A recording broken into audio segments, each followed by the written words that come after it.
আমাদের ফোর্স, আমাদের ভাইরা যেভাবে তাদেরকে হাতিয়ার টাং দিয়ে দাঁড়িয়ে আছে, এটা কিন্তু একটা দেশের লজ্জা বলতে পারে। এটা কোনো হিটলার 60 লক্ষ ইহুদিদেরকে কিন্তু গ্যাস ট্যাঙ্কিতে ভরে মেরে ফেলেছিল। সেই পরিকল্পনা কিন্তু করবেন, এটা মারাত্মক বড় কিন্তু ভুল হয়ে যাবে। হিটলারের কালচার, হিটলারের শাসন কিন্তু চালাবে না। এটাই আমি প্রাক্তন কমান্ডার হিসাবে অনুরোধ করছি ভারতবর্ষ সরকারের কাছে এবং মাননীয় প্রধানমন্ত্রীর কাছে, এটাকে সলিউশন ইমিডিয়েট বের করে বাচ্চাদেরকে যাতে তাদের ন্যায্য অধিকার এবং ন্যায্য যে কথাবার্তা সেটাকে শোনা হোক, এবং যেভাবে নেট পেপার ফেল হচ্ছে একের পর এক পেপারের যে দুর্নীতি, এটা সামনে নিয়ে এসে তাদেরকে সামনে ফেস করে এসে তাদেরকে মানে সেই সংবিধানের ধারা অনুযায়ী, প্রশাসনের ধারা অনুযায়ী তাদেরকে সাজা দেওয়া হয়। এই আন্দোলনকে একজন প্রাক্তন কমান্ডার পুরোপুরি সাপোর্ট করছি, যদি এটার এবং সাপোর্ট করছি, এবং এটাকে যেভাবে সলিউশন করা যায় মাননীয় প্রধানমন্ত্রী এবং আমাদের ভারতবর্ষের যে সংবিধান অনুযায়ী যেভাবে সাপোর্ট করে এটাকে সলিউশন ইমিডিয়েট করা উচিত, এটাই আমি বলবো। এক্স আর্মি হিসেবে এটাকে কেমনভাবে দেখছেন? দেখুন, সর্বপ্রথম বলি, দিল্লিতে যে একটা আন্দোলন চলছে, ভয়ানক একটা আন্দোলন। এক্ষেত্রে বলতে গেলে দিল্লির যে আন্দোলন, ছাত্ররা, যুব ছাত্ররা যে আন্দোলন, ওদের নৈতিক অধিকার নিয়ে লড়াই করছে। এই অধিকারকে আমাদের ভারতবর্ষের সরকারকে সাপোর্ট করা উচিত ছিল, এবং ভারতবর্ষের সরকারকে এই ব্যাপারে বিস্তারিত বিচার বিবেচনা করা উচিত ছিল। কারণ ওনারা সেটা না করে এটা একটা রাজনীতির রং কিন্তু আজকে নিয়ে নিল। সেটা প্রতিফলিত হলো কাল থেকে দেখলেন। সোনম বাবু যিনি আছেন, উনি একজন বিশিষ্ট বিজ্ঞানী। ওনার সঙ্গে কোনো এক বন্ধুর মাধ্যমে আমার কথা হয়েছে, খুব ভালো কথা বলে এবং উনি খুব বুঝে কথা বলে। উনি একটা ভারতবর্ষের রত্ন বলতে পারেন।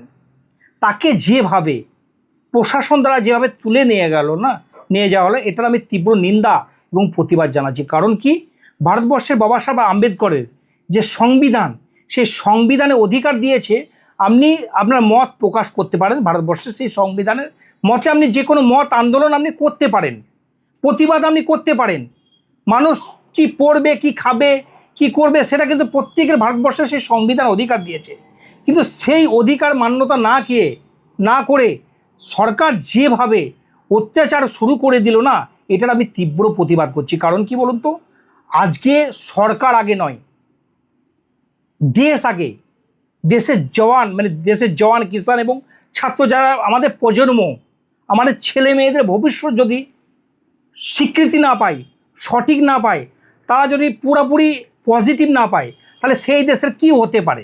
অ্যাকচুয়ালি বলতে গেলে আজকে যে ভারতবর্ষের সরকার যে ধরনের বিবৃতি দিচ্ছে, যে ধরনের বিবৃতি করছে, এটার আমি তীব্র প্রতিবাদ জানাচ্ছি। কারণ কি বলুন তো, আজকে দেখলেন পার্লামেন্টে যখন ওরা আন্দোলনমুখী হলো, তখন কিন্তু পার্লামেন্টে যেভাবে ঘেরাও করার প্ল্যানিং ছিল, যেভাবে হাতিয়ার নিয়ে সিআরপিএফ, বিএসএফ এবং প্যারামিলিটারি ফোর্স, আমাদের ভাইরা যেভাবে তাদেরকে হাতিয়ার টাং দিয়ে দাঁড়িয়ে আছে, এটা কিন্তু একটা দেশের লজ্জা বলতে পারেন।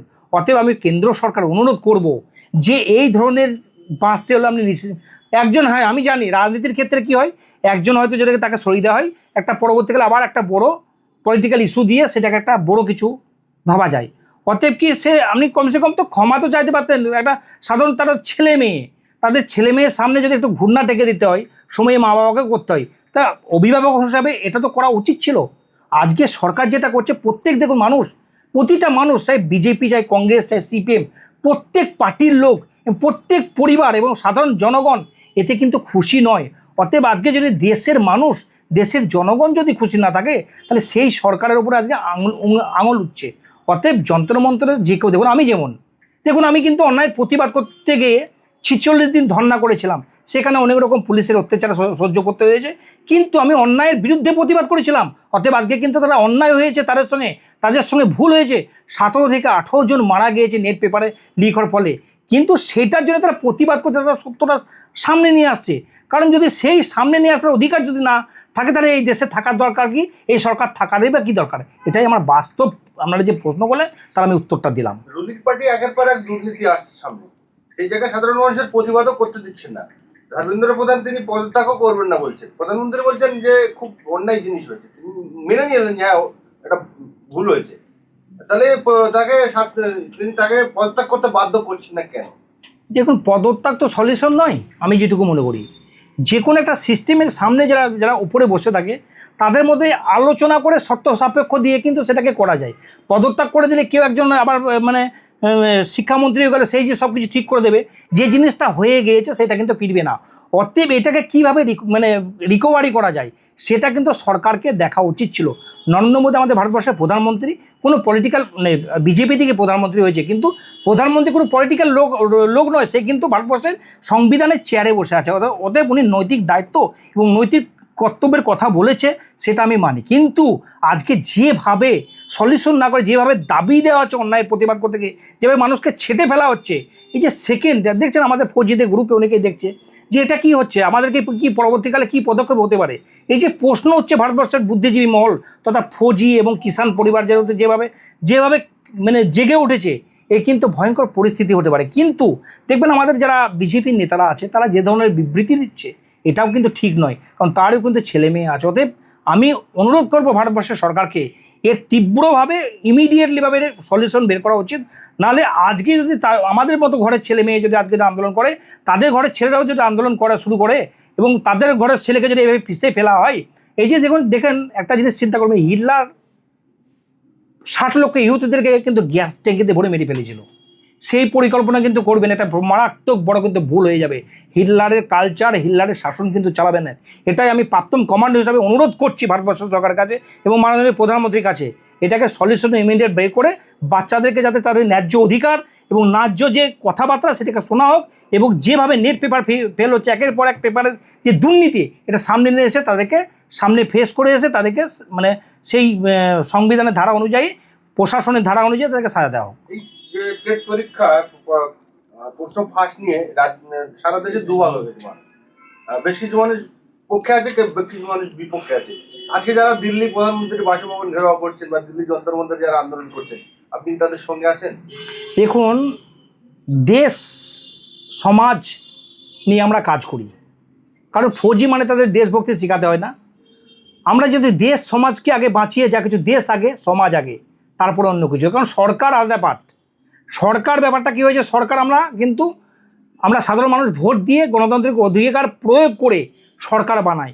সেই সরকার কিন্তু সাধারণ মানুষের এবং দেশ এবং সমাজে ভালো করার জন্য যেটুকু করা উচিত সেটুকু করুক। কিন্তু আজকে যে ধরুন যে যন্ত্রমন্ত্র গিচ্ছে, পলিটিক্যাল রাজনীতির রং যারা নেতারা নিজেকে হাইলাইট করার জন্য এই যে আন্দোলনে সামিল হলো, মানে আন্দোলনকে পলিটিক্যাল দিক দিয়ে পলিটিক্যালি দিয়ে দিল। অতএব এইটাকে আমি তীব্র সাপোর্ট করছি না। কিন্তু আন্দোলন সঠিক, আন্দোলনের চিন্তাধারা সঠিক, আন্দোলন সঠিক পথে এগাচ্ছে।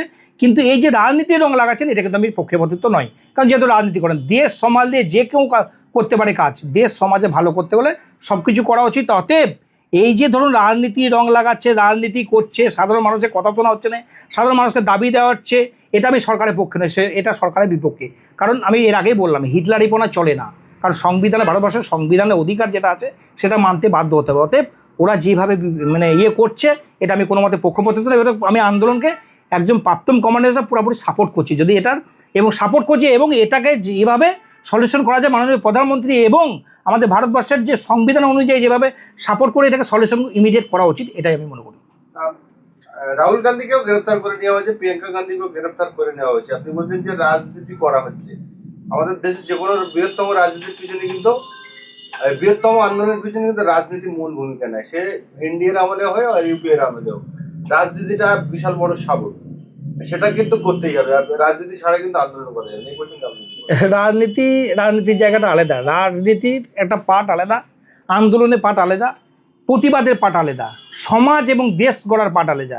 প্রতিটা ক্ষেত্রে একটা পার্ট আছে। অতএব রাজনীতির পার্টটার ব্যাপারে আমি ঢুকবো না, কারণ আমি একজন প্রাক্তন কমান্ডার হিসাবে যেভাবে জানে, আজ পর্যন্ত ব্যানারে যাইনি, যাবো না। অতএব অন্যায়ের প্রতিবাদ করেছি। যদি কেউ ভেবে থাকে যে আমি অন্যায়ের প্রতিবাদ করবো না, সেটাও কিন্তু ভুল। আমি অন্যায়ের প্রতিবাদ করবো এবং অন্যায়ের প্রতিবাদ করার জন্য যতদূর পর্যন্ত যাওয়ার আমি যাবো। অতএব আন্দোলনকে আমি সাপোর্ট করছি এবং আমি ভারতবর্ষের সরকারকে সংবিধানের মান্যতা দিয়ে ওদেরকে আন্দোলন করতে দেওয়া হোক এবং ওদের ইমিডিয়েট সলিউশন করা হোক।